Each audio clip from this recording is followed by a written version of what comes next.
Salut tout le monde, j'espère que vous allez bien. On se retrouve oui pour le débriefing de AEW Dynamite avec plein de matchs qui ont été proposés notamment. On vient de dire d'ailleurs il y a pas mal de petits teasings. J'aime bien l'idée d'ailleurs de pouvoir proposer littéralement la quasi-intégralité du show parce que clairement on est sorti et justement est-ce que ce show a réussi à battre le show de WWE Raw, parce que forcément on va commencer à comparer ce qui est comparable. On sait que Raw a eu lieu lundi, que NXT j'ai pas pu le regarder hier, donc on va comparer les deux. Et je vais vous dire voilà, toute sincérité, pourquoi j'ai préféré concrètement un show par rapport à l'autre. Et oui, j'aime bien le teasing, comme ça vous oblige à suivre la suite. Allez, c'est parti, donc on va commencer avec le premier match de la soirée. C'était un nouveau match entre Jon Moxley et le Headman Adam Page. Et c'était un match de dingue. Ah, je peux vous garantir que j'ai pris mon pied dans ce match. C'est pas là. Ce qui est incroyable dans ce match, c'est qu'il faut quand même reconnaître que les mecs, ça fait déjà 4-5 fois qu'ils... Enfin, voilà, la dernière fois qu'on les a affrontés, c'était affronté il y a quelques semaines, on les avait suivis. Là, ils sont revenus et les mecs, ils ont dépoté du petit bois, littéralement. Moxley, Page, c'était du lourd, du très lourd qui avait été proposé. Et au final, on peut qu'être globalement ravi. Voilà, j'ai adoré ce match avec du suspense. Il y a eu un moment donné, il y a le box shock lariat qui sort. On se dit, c'est fini. Au final, il y a le dégagement de Moxley. Après, il y a le bulldog shock, pardon, excusez-moi. Le Tom-Tom Spydriver qui est porté. Et à ce moment-là, tu te dis qu'il va faire le tomber. Ben non, il part sur le slingshot clothesline. Ça passe pas. C'est incroyable. C'est incroyable ce qui s'est passé. Il y a eu aussi Moxley qui a tenté des choses avec le Death Eye. Mais ça a résisté aussi. Après, c'est vrai qu'on a voulu peut-être faire une mise en avant de Page. Il y a eu du sang, il y a eu des larmes, il y a eu... Clairement, c'était vraiment un super match, un super opener. Et en plus de ça, tu savais pas du tout qui allait gagner. Et c'est vrai qu'il y avait ce côté suspense à un moment. Alors, peut-être à la fin où je me suis dit, là, si Moxley, il tire au bulldog choke, tu te dis, il n'y a pas possibilité qu'il gagne. Mais vraiment, c'était un match de dingue. Et là, l'après-match était très très bon aussi, où tu vois Wheeler Yuta et Castagnoli qui arrivent, qui essayent justement de calmer un peu tout le monde. Et tu vois qu'il y aura un autre épisode. Les deux veulent encore en découdre. Et tu sais quoi, continuons. Voilà, clairement, moi j'ai adoré ce match. Il n'y a pas de stipulation, c'est du catch pur. Et j'ai envie de vous dire, c'était cool pour ainsi dire. Deuxième match de la soirée, il y a eu un match, après il y a eu le coulisses avec notamment Jamie Hayter et The Bunny qui étaient aux côtés d'ailleurs, qui étaient ensemble. Bunny qui souhaite parler, et dit voilà, moi j'ai vraiment adoré, voilà, telle ou telle chose. Et à ce moment-là, elle challenge Jamie Hayter en disant voilà, pour un Eliminator match. Et à ce moment-là, elle dit ok, vas-y. Et l'interview, en fait, c'est Saraya, donc Paige et Tony Storm qui est en train d'attaquer Britt Baker. À ce moment-là, The Acclaim arrive par la suite. La victoire donc de The Acclaim contre les Turbo Floyd et Trump Magnum. Contre Turbo Floyd et Trump Magnum. Et là, à ce moment-là, il y a un truc qui se passe, c'est que les Guns arrivent. Et Colton Gunn, alors justement, leur dit voilà, tiens, on vous défie pour un match pour le titre. Et là, concrètement, Anthony Bowens dit finalement, alors j'adore le claim, hein, franchement, c'est leur manière de rapper super bien. Ça change de Hard Truth, clairement, qui est un peu, voilà. Et là, à ce moment-là, il y a comme qui dirait, voilà, un peu de provocation entre les deux équipes. Et là, Billy Gunn, il dit, voilà, j'en ai marre, je me casse. Et là, on va dire Austin Gunn, à ce moment-là, commence un petit peu à provoquer son père en lui disant, voilà, qu'il se soulageait avec des pilules. Vous laisserez deviner quoi ça voulait dire. Et à ce moment-là, il parle de telle ou telle chose, il revient, et à ce moment-là, il dit, vous savez quoi, espèce de... je sais pas si je peux le dire, donc voilà. Ils auront un match la semaine prochaine contre The Acclaim. D'ailleurs, c'était étonnant, d'ailleurs. The Acclaim, d'ailleurs, qui a été surpris par la décision de ça. Est-ce que ça veut dire que les Guns vont se retrouver avec papa? Je ne sais pas. En tout cas, ce qui est sûr, c'est que là, il y a comme qui dirait, voilà, clairement, on avait cette situation-là, pour ainsi dire. Après cela, on a eu donc du Konosuke, alors désolé, Konosuke Takeshita qui faisait face à Brian Cage. Victoire de Konosuke Takeshita, d'ailleurs qu'on a retrouvé du côté de MJF. Super match aussi. Voilà, Brian Cage qui a été très très bon dans ce match, tout comme Konosuke Takeshita. Je ne connaissais pas du tout ce catcheur et honnêtement, il m'a époustouflé encore une fois. Il m'apprécie, il m'impressionne et honnêtement, moi j'ai trouvé que c'était super bien, super fort, super grand, super tout ce que tu veux. Et franchement, on peut qu'être ravi de ça. Juste après, on a eu donc 2 segments. René Paquette qui était aux côtés de la Jericho Appreciation Society. Je sais plus, la JS, alors le S, je sais plus. Sonority, je crois que ça doit être ça. Clairement, voilà, ils ont proposé un match où ils devaient... Alors, c'était une espèce de gauntlet match où, tout simplement, ils doivent affronter Angelo Parker, Matt Menard, Garcia ou Guevara. Et si Ricky Starks, s'il arrive, eh ben, il réussira à affronter Chris Jericho. Ça va apporter quand même un gauntlet match. Ricky Starks va justement être mis en avant. Ça peut être quelque chose d'intéressant. Et juste après, il y a eu V-Elite qui est en train de faire un match de basket. Et à ce moment-là, Stokely Hathaway, qui était là, d'ailleurs, qui n'était pas là aux côtés de Jade Cargill, a tout simplement dit, voilà, est-ce que tu veux pas affronter Mega? Et finalement, ils ont accepté. Et finalement, il y aura un 3 contre 3 AEW Rampage. Et juste après, on a eu Bryan Danielson qui faisait face à Timothy Thatcher. Encore une fois, c'est dingue. C'est dingue, ce match. Je veux dire, il n'y a pas un mauvais match. Ça fait 2 shows de AEW que je fais. Les shows de la semaine dernière, j'ai pas eu le temps de le faire. Et celui d'il y a 2 semaines, j'ai pas eu le temps. Mais soit les mecs, ils se disent, il y a ceux qui regardent. Et les mecs, Bryan Danielson, Timothy Thatcher, il y avait vraiment quelque chose de dingue.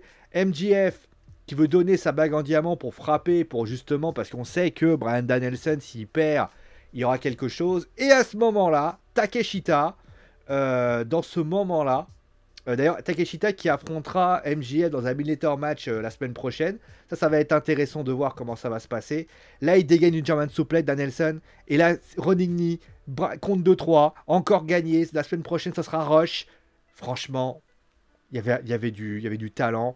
Les deux hommes ont livré une énorme prestation. Il y avait... Alors, même si je pense qu'ils ont voulu aussi mettre en avant un peu Thatcher pour essayer de lui montrer ce qu'il est capable de faire. Mais franchement, moi, j'ai adoré et j'ai trouvé ça super sympa. Après cela, on a eu le TBS Championship qui était en jeu où Red Velvet faisait face à Jade Cargill. Tu as noté d'ailleurs que ça sera la 50e victoire. J'ai d'ailleurs qu'elle a célébré ça avec sa fille. D'ailleurs, c'est fait bizarre pour un heel, mais pourquoi pas.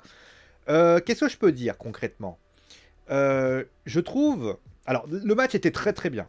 D'ailleurs, pour information, c'est là que je vais venir pour la conclusion. Tu te dis à un moment donné que Cargill pouvait perdre. Après, quand tu sais que c'est la 49e, tu sais qu'a priori, elle ne perdra pas. Mais concrètement, moi j'ai trouvé que, en tout cas, le match était très bon, de bonne qualité. Velvet a fait un bon match, Cargill a fait un bon match. Et à la fin, concrètement, voilà, le Jade, franchement, c'était incroyable. Voilà, c'était très très bon. Par contre, moi, ce qui m'a gêné concrètement avec ce TBS Championship et le problème de ça, si je peux me permettre, moi j'ai un gros problème. J'ai un gros problème avec Jade. C'est que Jade, elle a donc décidé, elle a une gimmick de destructrice. Et donc le but, c'est de la faire gagner, on va dire, jusqu'à 50 victoires. Ça veut dire qu'elle est invaincue. Alors je ne sais pas si elle est invaincue depuis la création de la AEW. Mais en tout cas, ce qui est certain, c'est que Jade, aujourd'hui, est en train de marquer les esprits. Et je me dis, ils essayent peut-être de faire une sorte de Goldberg, un peu à la WCW, où il avait été invaincu, je ne sais pas, X temps, ou notamment à ce qui se passe aujourd'hui avec Roman Reigns, où il n'a pas perdu un match solo depuis des années et des années. Le problème de ça, c'est que Roman Reigns, pourquoi les gens adorent sa streak? Parce que Roman Reigns a été booké comme une personne surpuissante. Mais la réalité, c'est que cette personne surpuissante affronte des gens surpuissants. Et concrètement, on a le sentiment en étant surpuissant, eh ben on sent qu'il y a des difficultés. Je précise pour information que Roman a quand même affronté des lutteurs comme John Cena, Brock Lesnar, Finn Balor. Il a affronté des blockbusters. Cargill, le problème, c'est que le roster féminin de la AEW, oui, je me décrotte l'oreille parce que ça me gratte. J'ai des cheveux qui rentrent dans les oreilles. Bon, je vous fais, ouais, c'est très très dégueulasse ce que je viens de dire. Le problème, c'est que la division féminine de Dynamite, c'est pas pour lui faire injure, mais le problème de la division féminine de Dynamite est tellement, on va dire, un peu en difficulté, même si elle a des coups d'éclat comme ce match-là, qu'au final, les 50 victoires n'ont pas la même saveur. Et ça, c'est dommage, parce que je pense que si elle affrontait, par exemple, des groupes... Admettons, il y avait Mercedes... Alors là, pour la 50e victoire, elle aurait affronté Mercedes Moné, par exemple. Là, on se serait dit, Mercedes Moné, avec une intervention, par exemple, de Kairi Sane, ça aurait pu être intéressant. Si elle avait affronté Britt Baker, ça aurait pu être intéressant. Britt Baker, ex-championne AEW, ça aurait pu être intéressant. Sauf qu'elle affronte des lutteuses qui sont à sa portée. Alors oui, Red Velvet a fait un bon match et on ne pourra jamais l'enlever, ça. Mais le souci, c'est que ça reste trop mitigé et que concrètement, il va falloir trouver une solution pour voir comment ça se passe. Voilà. Ensuite, on a donc la TNT Championship No Host Board entre Samoa Joe et Darby Allin. Samoa Joe qui a gagné. Clairement, voilà, Samoa Joe qui devient champion de la TNT. Un peu surpris quand même de voir Darby perdre le match, mais après Darby fait un peu partie des personnes, voilà, Darby. En fait, vous savez, alors c'est pas pour le critiquer, hein, mais je trouve que Darby, quand il... Et ça va être terrible, hein, il est un peu le Jeff Hardy. Alors, attention, hein, il est un peu le Jeff Hardy un peu de la jeunesse. C'est-à-dire que Darby, il a le Jeff Hardy en lui. C'est-à-dire qu'il va te sortir des spots qui sont assez incroyables. C'est-à-dire que c'est le mec, à un moment donné, il va te sortir un truc comme il l'a fait, c'est-à-dire qu'il va sauter. À un moment donné, tu as Samoa Joe qui prend une table, le mec qui se fracasse sur la table. Et Jeff Hardy faisait ça à une certaine époque. Il le fait encore aujourd'hui. S'il pouvait, il le referait aujourd'hui. Le problème, concrètement, c'est que Darby Allin, il a le défaut de la qualité de Jeff. C'est-à-dire que Jeff, pourquoi tout le monde l'adorait? Parce qu'il était spectaculaire. Le problème, c'est que quand tu enlèves le côté spectaculaire et que tu te contentes juste du Darby Allin classique, ben en fait, on se rend compte que Darby, c'est compliqué et qu'il n'y a pas grand-chose à travailler dessus. Et je me dis, comment le faire bosser et le rendre encore plus impressionnant? Je ne sais pas. En tout cas, ce qui est certain, c'est que Darby a perdu, mais le match qu'il a fait était encore une fois incroyable. Samoa Joe a été très très bon dans ce match, et au final, ça donne un match excellent entre les deux parties. Voilà. Bah, que dire finalement du show? Parce que là, vous avez voulu une conclusion. Bah, la conclusion de l'histoire, c'est qu'à un moment donné, j'ai pris mon pied sans ce show, en fait. Le show est excellent. Il n'y a rien à dire dans ce show. Il y a des choses à réajuster, comme par exemple Jade Cargill qui gagne. On ne sait pas trop pourquoi. Darby Allin qui perd. Est-ce que c'était vraiment intéressant? Il y avait aussi le fait de plein de choses. Mais, parce qu'il y a un mais dans l'histoire, le show est ouf. Tous les matchs sont excellents. Il n'y a pas... Pour vous donner un ordre d'idée, j'étais au travail. Et au final, j'ai regardé le show. Je passais ma vie à faire ça. À faire des retours arrière parce que je voulais savoir ce qui s'est passé. C'est la preuve que ce show m'a marqué. Il m'a même tenu réveillé pour vous dire l'après-midi. Faut pas le dire non plus. Mais voilà. Ce show est excellent. Ce show est excellent. Et je suis hypé par ça. T'es hypé par la qualité. T'es hypé par ce que tu vois.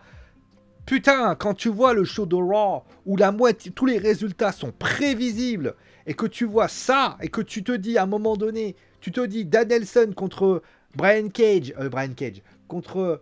ah merde, j'ai oublié, Timothy Thatcher. Tu te dis que le mec peut perdre, tu sais qu'il va pas perdre, parce que tu sais que dans ta tête, s'il perd, MJF, il peut pas lui donner son match de championnat. Sauf que dans ta tête, tu te dis, le match, il est d'une intensité que tu te dis dans ta tête, mais il va perdre. Pareil, Moxley, Adam Page, c'était trop bon. À un moment donné, je me suis posé la question, j'ai eu 4 fois de changement. Je me suis dit, ça va être lui, ça va être lui. Je me suis posé la question 20 fois qui allait gagner. Bordel de merde, sans déconner. Oui, j'ai dit un gros mot sur YouTube et je t'emmerde. Quand tu vois ça, tu fais waouh! C'est incroyable d'avoir un show comme ça. C'est ça qu'on veut dans un ring de catch. Et je sais que ça va être con, mais j'ai pas les audiences de Dynamite. Je vais essayer de les trouver d'ailleurs. Les audiences de Dynamite. Mais je suis certain que les audiences auront fait quoi? On va voir si j'ai les audiences, tiens. Ah, INTWWE. Est-ce que je peux avoir les audiences d'aujourd'hui? Tiens, allez. Mais, 2023, voilà. Ça, Ah. Alors, vous voyez, je viens de voir, donc c'était le 25 janvier, donc... Attends, il n'a pas encore... il n'a pas encore fait. Il n'a pas encore fait les audiences d'aujourd'hui. Bon, ça peut s'expliquer. Mais tu prends les audiences, regardez, 30... Il y a 1 million 3000 hier, la semaine dernière. C'est super saoulant. Et au final, je sais pas si WWE a eu les audiences. Je sais pas si je peux les trouver. Attendez, bougez pas. Si je tape WWE Raw audience, est-ce que je peux trouver les audiences? Ah voilà. C'était 2 114 000. Pour un show qui est considéré comme moins bien, le show fait 2 114 000. SmackDown, la semaine dernière, a fait 2 544 000. Je sais pas ce qu'il y avait à SmackDown, mais putain, mais c'était impressionnant. Après, je pense qu'il y a eu le Royal Rumble qui a dû pousser un peu le truc. Mais regardez le truc. Les faits sont là à un moment donné. C'est triste à dire, mais un show comme celui-là, il doit faire 1 million 1, 1 million 2, même il doit faire à la hauteur de ce que fait Raw. Il doit faire 1 million 8. Quand tu vois qu'il fait 1 million 1, tu te dis qu'il n'est pas payé le truc. C'est dommage. C'est dommage pour la AEW. Hein. Après, il y a des gens qui diront sans doute oui, mais parce qu'ils ne connaissent pas le business. Non, ils gèrent bien. Le match, les matchs. Et surtout, ça fait rager parce que tu te dis Triple H, il peut faire ça aussi. Hein. Pourquoi Triple H, il fait pas ça? Pourquoi Triple H, il sort pas un show comme ça? Triple H, il faisait des shows comme ça et NXT. Pourquoi il fait pas pareil? J'arrive pas à comprendre en fait. Triple H, il nous sort des shows où c'est hyper prévisible. Et tu te dis, mais pourquoi il sort pas un show comme ça à Raw? Tu serais dans une guerre des... Alors, ce serait pas la guerre des lundis, jeudi soir, parce que ça serait différent. Mais bordel, regardez-moi ce show. Enfin bref. Je t'invite bien sûr à me dire ce que tu as pensé du show. Est-ce que tu l'as aimé, détesté? Est-ce que tu as envie de lui balancer des pierres? Je vous retrouve bien sûr très vite pour un nouvel épisode sur Wrestling Football. On se retrouvera d'ailleurs, alors je précise quand même, hein, on va se retrouver donc samedi pour WWE SmackDown. Il n'y aura pas AEW Rampage, hein, je préfère préciser quand même. Par contre, ce qu'on va faire, c'est que samedi, alors voilà, samedi, je préfère pas vous préciser, mais ça se trouve, il n'y aura pas de foot le samedi. Parce que ça dépendra de ce que je veux faire. Je voulais vous proposer quand même, je vais peut-être vous proposer à Rennes-Lille, pardon. À Rennes-Lille, ou alors, bah en tout cas, à 21h dimanche, il y aura un magnifique... Soit il y aura, alors, je préviens, il y a quand même des belles choses. Un Inter de Milan, Milan AC, parce qu'on se serait bien aussi d'aller voir l'étranger un petit peu. Ou alors à Marseille-Nice. On va voir comment ça se passe, parce que oui, et notamment à 17h30, il y aura un Tottenham-Manchester City. Et j'ai très envie d'aller le voir aussi. Alors, j'irai le voir, j'aurais très envie d'aller le voir. Le football va être très présent dimanche, en tout cas, sauf si je stream. Mais en tout cas, ce qui est certain, c'est que le football est là, le football est grand, et on se retrouve très très vite pour un nouvel épisode sur Wrestling Football. D'ici là, portez-vous bien, gros bisous tout le monde, et c'est mon dernier mot, parce que j'ai dit, ciao tout le monde.